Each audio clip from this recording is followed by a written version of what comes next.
Shalom, friends. It is I, your friendly neighborhood Rabbi John Carrier, delighted to be counting the Omer with you on this, a very special day of the Omer. Yesterday, while wearing a funny yarmulke, I told you that today was something special, and it is. It is Lag BaOmer, the 33rd day of the Omer. In much of Hebrew literature, from ancient to not so ancient, the writers would use letters to represent numbers, kind of like Roman numerals, only really not. The letter Lamed represents the number 30. The letter Gimel represents the number 3. So when you have 33, you spell it Lamed Gimel or Lag. So Lag BaOmer means 33rd of the Omer. Kind of like Tu B'Shvat means the 15th of Shvat. It's fun when they make words, though. This is a very special day of the Omer period, and not just because the number spells something. There's actually two traditions from our history associated with this day. Lag BaOmer, or the 33rd day of the Omer, always coincides with the 18th day of the month of Iyar. One of the legends of our sages has it that the sage Rabbi Akiva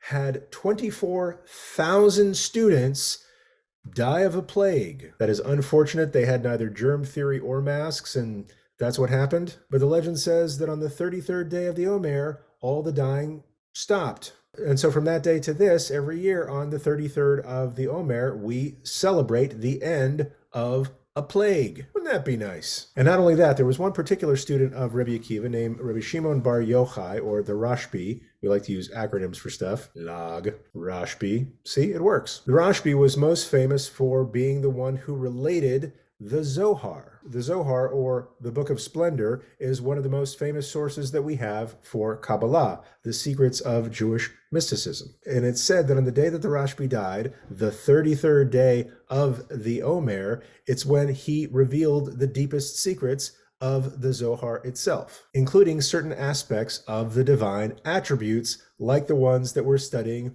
all through the period of counting the Omer. And because one of the symbols to represent the brilliant light brought by Rashbi and the burning passion he had for sharing these secrets is fire. Fire is used to celebrate Lag BaOmer. It's a popular bonfire holiday, especially in the land of Israel. Seeing all sorts of people posting pictures of s'mores on my timeline. Nothing wrong with that. So that's the secret behind the holiday of Lag BaOmer, but it's not just that. It is the 33rd day of our counting of the Omer, which means we're talking about Hod, and I have a particular question for you. And as long as we're talking about Jewish history, why not ask, when has Hod, this aspect of both acceptance and also representative of Jewish prayer, when has Hod been important in our history?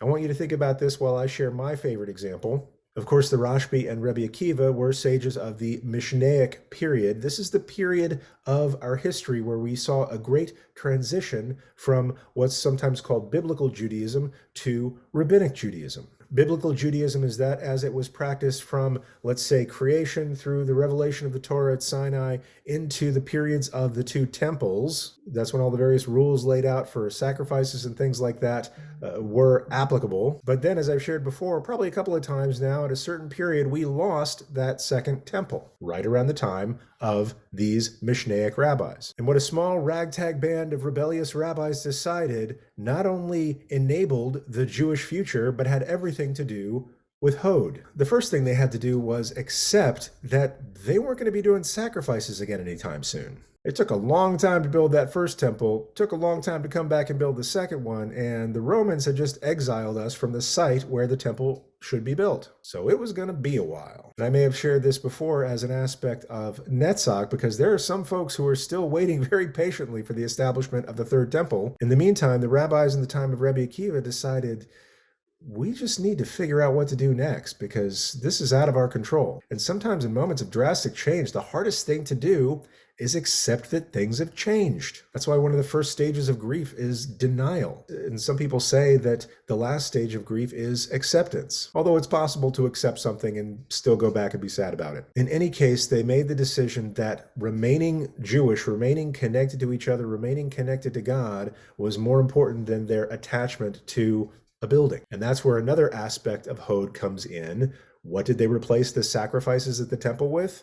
prayer and study and singing, and there's probably some gefilte fish involved. But they said, we are going to pray at all the times where we used to do sacrifices. That's why we have Shachrit and Mincha and Mariv, because those were the times of day that they would offer sacrifices in the temple. And back in temple times, when it was Shabbat or a holiday, they would make an additional sacrifice, the word for additional being Musaf, which is why we have a Musaf service in Shabbat and holidays today. They said instead of offering God produce and livestock, we were going to offer God the prayers of our hearts. And had they not done that, the next 2,000 years of Jewish history never would have happened. That's why I think Hod has been so important in the story of our people, both in terms of prayer and also in terms of acceptance. That doesn't mean you have to accept everything about the world the way it is, Has v'shalom, but there are some things that you need to accept in order to move on and progress in other ways. I'd love to hear your examples of where you think Hod has been particularly valuable in our people's history or in the history of the world, whether through prayer or this aspect of